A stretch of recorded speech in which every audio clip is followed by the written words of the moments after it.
These are the new-look Browns, really overhauled in the last 2 years. Yeah, I think the key number you take away are 42 of the 53 on this roster have been added in the last 2 years. So you've got a couple of veteran holdovers and Joe Thomas, and even now talking about Christian Kirksey, he's a veteran.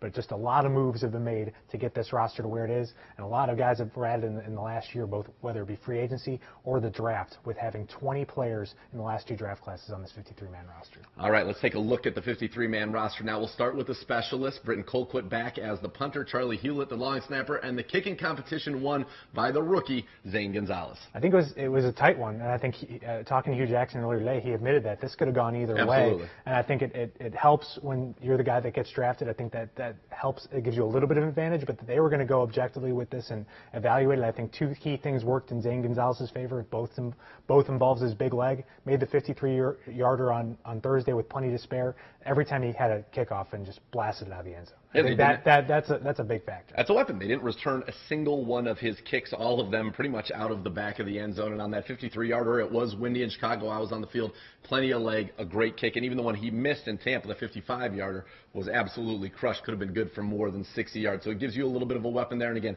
Cody Parkey did absolutely nothing wrong. It wasn't a case of Cody Parkey losing the job and needing to go. I'm sure he'll land somewhere else after a very strong preseason. All right, the Browns divvied it up evenly. 25 on the offense, 25 on the defense. We'll start with the offense. 3 quarterbacks making the roster. Of course, the starter, DeShone Kizer, Cody Kessler, and Kevin Hogan. Brock Osweiler released, and rumors are he's going back to the Broncos. Yeah, it's easily the youngest quarterbacks room in the entire NFL. I think we had an idea of that going in, and that was including Brock Osweiler.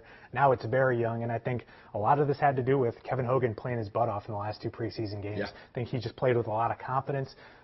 Really no mention yet of what the backup order is behind DeShone Kizer. We'll maybe learn more about that in a couple of days, but Hogan certainly played himself into this discussion where he could truly enter the season as a backup quarterback. My guess is we'll probably find out when the inactives are announced for Week 1 against the Pittsburgh Steelers. I don't know if there's much to talk about. And, hey, let's hope for once the Browns don't even need a backup quarterback in this season. It would be the first time in Joe Thomas's career, hopefully, if DeShone Kizer could go wire to wire. Joe Thomas has had 1 quarterback for 16 games. That's amazing when you think about it. All right, running back room, no surprises here whatsoever. Isaiah Crowell, Duke Johnson, and the rookie Matthew Days, who played very well all preseason, and Danny Vitale is your fullback, which means probably that his ankle is in better shape than maybe people were thinking. Right. I think the key takeaway from that is that J.P. Holtz was released, and I think he was Danny Vitale's backup, so they must be feeling good about his ankle. He's an important part of this offense, and I don't know if it gets talked about enough. Matthew Days was the second-to-last pick in the entire draft. Not many second-to-last picks even get a shot at making the 53-man roster. He made it with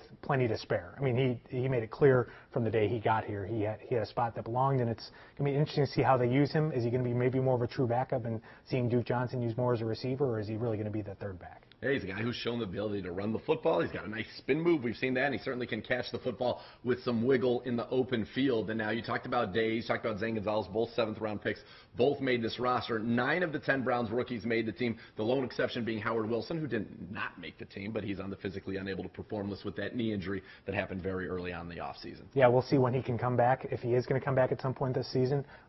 Again, that's a defensive backs room that can use all the help we can get, probably. Yeah, and with him being on the PUP list, he's out for a minimum of the first 6 weeks and then would be eligible to return to practice. Could get back going there sometime in the middle of the season. So we keep going on the offensive tight end room. Again, no surprises here. Randall Telfer, the veteran. Then you've got David Njoku, the first-round pick who made it this year. And then your third tight end, Seth DeVal, the guy out of Princeton who's shown a lot of flashes as a pass catcher in this offense. Yeah, again, very young. Randall Telfer's only a third-year player, but it feels like he's been here 10 years. I mean, because he's just so much more of a veteran than those other guys. And it's just going to be interesting to see how all 3 are used. I think all 3 are going to be used regularly. I don't think you're going to see much of a differentiation in snaps.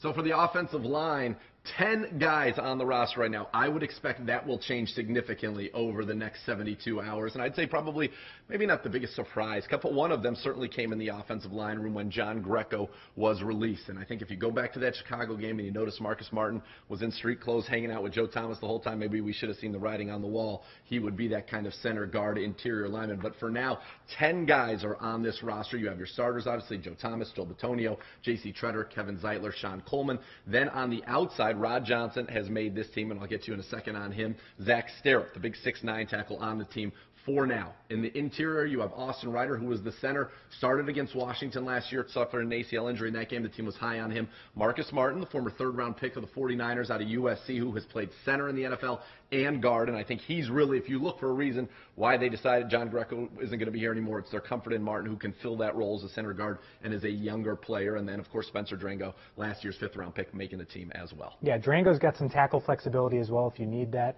I think Marcus Martin is probably maybe your true first lineman off the bench, whether it be at center or guard. He did a really good job adjusting to the guard position. He knew he had to do that to make this team. And then maybe if just Treader went down, then maybe you do go with Austin Ryder. Maybe he is the guy that is your true backup center, even though Martin has the capability to do it. All right, we talked about Rod Johnson earlier. On the 53 for now, that could change. Yeah, we'll see in the coming days. It just depends on the severity of the knee injury. You've got some options there with kind of injury status. You also have the injured reserve return designation that you don't have to put on a player early, but you can do it later. You get 2 of those this year, not 1. All right, let's go to the wide receiver room now. 5 guys on the roster, Coleman and Britt. Those were the locks. Sammy Coates acquired in a trade today, and Sammy Coates, what he brings to this team, not only good special teams player, but he brings speed. And I know Hugh Jackson, you look at his offenses historically, he likes to have a burner. Sammy Coates is that guy. Now, he's had problems catching the ball. That's why he was able to be acquired for a pretty cheap trade here. But in terms of speed, this is a guy that was very productive early in the year last year before breaking his fingers. We'll see where he's at, but again, he brings speed on the outside. Yeah, and if you're looking for reasons why you go away from guys like Jordan Leslie and Rennell Hall, who produced big time during the preseason and might land somewhere else or might come back on a practice squad, that's just an element that wasn't there in that current as-constructed group. And I think it's just going to be interesting to see how you use these guys. Is Ricardo Lewis the 4th receiver? Is he the 3rd receiver? Where does Rashard Higgins fit in all this? It's a room that really needs to step up. I think that's the key takeaway from training camp preseason. The Browns need more out of that group, and they need to help their young quarterback. Yeah, and so that leaves you with your 4th and 5th receivers. You talked about Ricardo Lewis and Rashard Higgins, both draft picks from a year ago, do make this team. Jordan Payton, a draft pick from a year ago, does not, nor do Jordan Leslie or Rennell Hall, who are the most productive receivers for the Browns in the preseason. It kind of goes back to that old saying, it helps to be a draft pick of the current regime, and I think that's why you get a little bit of a benefit of the doubt from Lewis and Higgins. But both guys need to step up if they want to be here long term, and I wouldn't be surprised still if somebody else is added to that wide receiver room. Yeah, it just all depends on who gets released over the next couple hours. I think there's a lot to go through for this group with Sashi and Andrew Berry. The pro groups have been analyzing these guys all preseason. They know who they like. It's just a matter if they're willing to pull a trigger on a guy who is really, even though they've watched them on film, still an unknown. You've never had him in your building. You got to bring him in and let go of a guy who you know a lot about, who's been on your roster for a while. Okay, so we will see what happens there. But those are your 25 on offense. Again, the number of 10 offensive linemen, that number will change, I would say, probably by 2 in the coming days. So something to keep an eye on there. Now, 25 also on the defense. We'll start on the defensive line. 10 defensive linemen. We'll look at the defensive ends. Obviously, of course, Myles Garrett, Agba, and Nassib are here. Nate Orchard, who played very well in the first preseason game, but he's been banged up the last couple of weeks, made the team, the former second-round pick out of Utah. And then Tyrone Holmes, who really has been the star of the preseason. 3 sacks for Holmes. He makes the team, and I thought had a very, very good camp. Yeah, really took advantage of the injury that really saddled Cam Johnson, really took him out of the mix. You got to remember, Cam Johnson was a first-team defensive lineman going back to OTAs, going back to the start of training camp, and Holmes flashed a lot last year. This might be a defense that's better suited for what he can do as a pass-rushing defensive lineman. It's just a group that really, the big story for me out of training camp, outside of Myles Garrett perhaps being one of the best players in this entire team, is the fact that Trevin Coley not only worked his way up to a spot where he'd make the 53-man roster, he might be a starter, and I think and that kind of helped you make the decision on a guy like Desmond Bryant. Yeah, and certainly we go to that defensive tackle room. There are going to be 5 guys in there as well. Danny Shelton, Trevon Coley, who you talked about, Jamie Meter, the Pierogi Prince of Parma, makes the team again, and the 2 rookies, Larry Ogunjobi and Caleb Brantley, former 3rd-round pick Xavier Cooper, did not make the team. Yeah, Ogunjobi's a player I've been watching a lot these last couple weeks who's really ascended. I think he's going to have a significant role, whereas a couple weeks ago you might not have said the same thing. I think he's gotten more comfortable in this defense, and he's certainly going to be a part of that rotation. And it was good to see Caleb Brantley out there, who certainly flashed against the Bears in his preseason finale there against the Chicago Bears. Now, you go to the linebacker room. This is a room typically in a 4-3 defense. You got at least 6 guys in here. I would expect if there is a move, another linebacker could be added. You do not have a backup Mike linebacker at this time. You got your 3 starters. You've got Collins, you've got Kirksey, you've got Schobert. Your backups right now, Dominique Alexander, who was with the team last year, who's had a very good camp, core special teams guy, and then James Burgess, who I think has had a great preseason. physical. He's your backup Sam linebacker. I still think they will add a backup Mike linebacker. Yeah, and I guess in a pinch, maybe Alexander could be your backup Mike linebacker. And I think with the way they train these guys, if Schobert went down, it wouldn't surprise you if you see Jamie Collins or Christian Kirksey lining up in those spots. So the versatility is key there. But I just think the way this looks to me when I see 5 guys on that roster, Jamie Collins, Christian Kirksey are going to be on the field every snap. I think that's the way it looks right now. I think those are your guys that are going to be out there. I think that you're comfortable with those guys and 2 of the most irreplaceable players on the team. No question about it. Now we go to the defensive backfield. 10 guys making it in the defensive backfield as well. Your cornerbacks, you've got Jamar Taylor, Brian Body Calhoun, and Jason McCourty. And then you've got Darius Hillary and Marcus Burley. And Burley, a guy you picked up after the 53 cut last year, like Brian Body Calhoun. And Darius Hillary out of Wisconsin, where he started 40 games, which is a Badgers record. He's been the 4th corner basically all offseason, and he stays there now. Yeah, and I think Burley got healthy at the right time. That helped him make this roster, and I think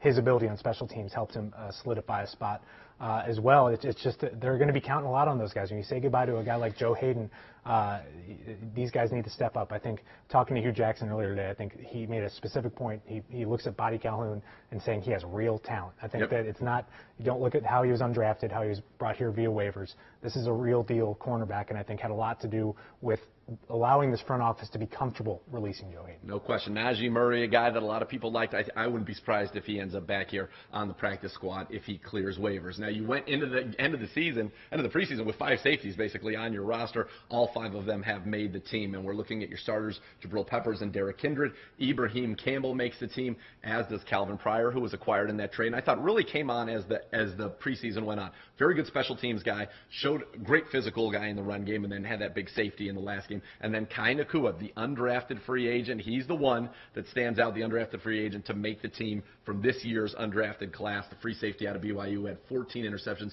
just has a nose for the ball, and one of the personnel people told me it reminds them a lot of a young Jordan Payton. Yeah, I mean, and you have the odds stacked against him. I mean, you have a lot of guys that were drafted in these recent classes. You acquired Calvin Pryor in a trade where you got let go. Jordan Poyer, I meant, by the way. Jordan Poyer, sorry. Where you let go of a player like Demario Davis, a starter on your defense last year. So Calvin Pryor comes in.